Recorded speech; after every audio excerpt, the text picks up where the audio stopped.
Good morning, YouTube viewers and subscribers. What I've got in front of me here is precisely what this box says.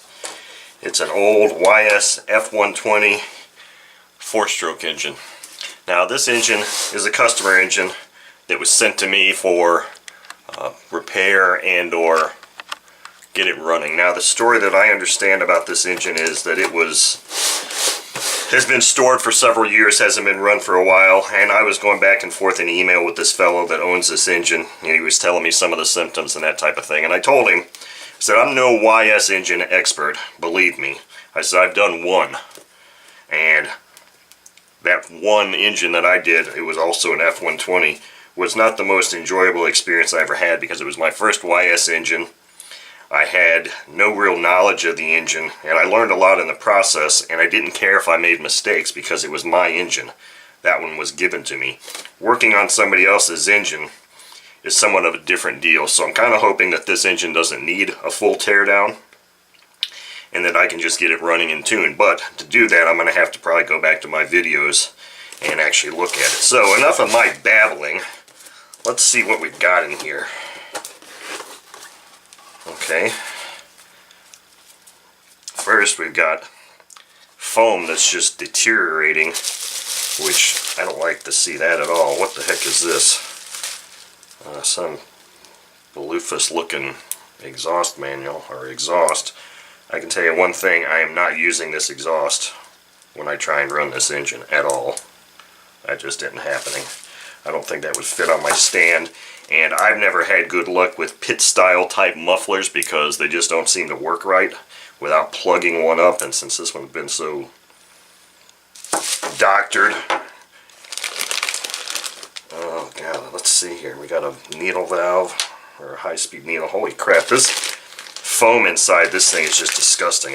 I'm closing this thing up and moving this out of the way. There's all kinds of deteriorating foam flying around, and that's just not something I need on my bench. I'm going to have to clean my bench up now. That's gross. Okay, so here's this engine. Now,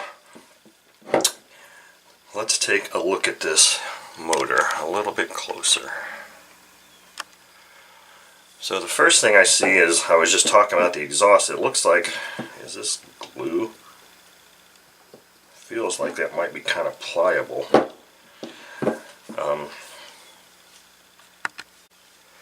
I might actually have to excuse me, contact the owner and see if it's okay if I unscrew this, because I'd really like to just use the exhaust header that came on my YS, which is right here. Actually, this didn't come on my YS engine. I had to buy it separately because it came without an exhaust, but I prefer to just use that if possible. So let's continue looking at this thing. So yeah, it's dirty. Fasteners look like they're in pretty decent shape. I mean, overall this engine doesn't look like it's too bad. There's quite a few marks here on the prop drive washer. I always hate to see that, and of course this is not capped off, so all that damn foam, deteriorating foam in there, could have easily got inside of here, so that's not a good thing.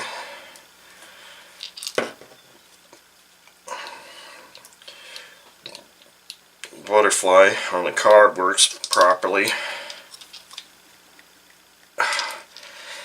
Wow, it's got really good compression. Really good compression. I mean, it seems like this engine would run just like it is.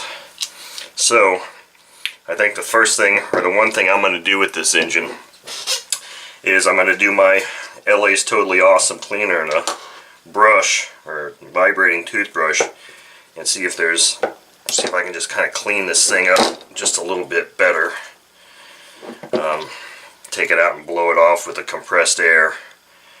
Stuff some paper towel in here and here. Maybe just try and clean this thing up externally before I mount it to the bench and try and run it, because that's really what I want to do. I want to try and just mount this thing to the bench, get it running in tune, and then get it back to the owner, because quite honestly my last experience doing a YS 120 engine was really not that pleasant. and I really don't want to go down that road again unless I have to, and this one looks like it's in good enough shape that it should run.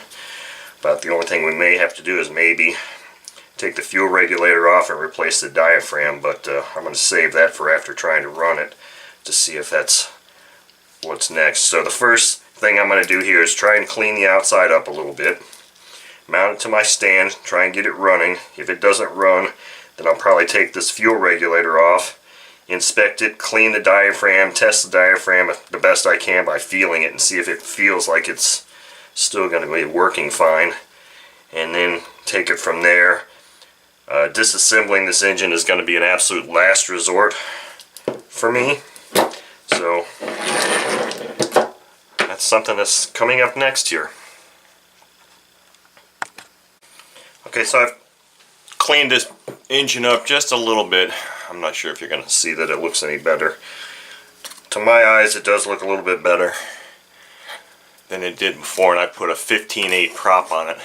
Now I had to use one of my prop nuts that came off my engine because it didn't have the proper nuts, and there wasn't enough in that spinner nut that came with it to get on there and really tighten this down properly. But I thought this was kind of interesting. I hope you're going to be able to see this. I'm going to point this exhaust towards my wrist. Now watch the... Do you see that? Let me see if I can do it again.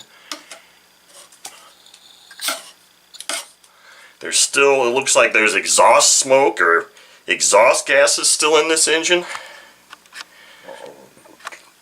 because they keep coming out. Watch this. See that? That's kind of cool. But anyway, this is a mega monster engine. I'm not even sure if my starter is going to be able to turn this thing over.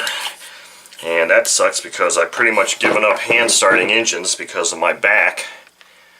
What it did to my back. So I don't know. I'm going to put this on the stand and attempt to run it. Cut myself here. I'm going to put this engine on my stand and attempt to run it and get it running, but if I have to sit and hand flip this engine because my starter can't do it, that could be the end of the road, because I'm not going to sacrifice my back again for an engine, especially one that's not mine. But let's bolt this on the stand and see what happens.